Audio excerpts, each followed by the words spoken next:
There's a lot of buzz about emotional intelligence, sometimes called EQ, in leadership circles these days. And with good reason. EQ is highly correlated with success, financial and otherwise. It's true that getting a good job requires hard skills, the kind you might get with a certification. But getting into leadership and getting promotions requires skills that are softer, less easy to take tests for. These are skills like communication, conflict management, and relationship development. These soft skills take emotional intelligence, but it's easy to forget that using your emotional intelligence is actually emotional labor. And the goal of your emotional labor is not to make everyone happy and not to make everyone like you.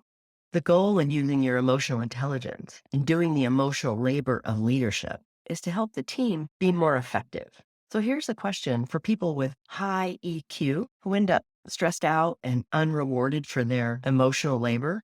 Are you using your emotional intelligence and giving away your emotional labor for free?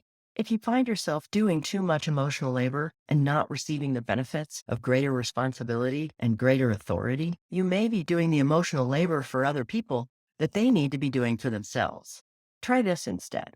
Continue being emotionally present to what's going on between the people around you. And be aware of your own emotional state. And with all this awareness, the key is to let other people be responsible for their emotional situation. This means letting other people be uncomfortable when necessary and acknowledging that discomfort leads to growth and change. And that when people take responsibility for their own emotional situation, it generally leads to a better situation for everyone.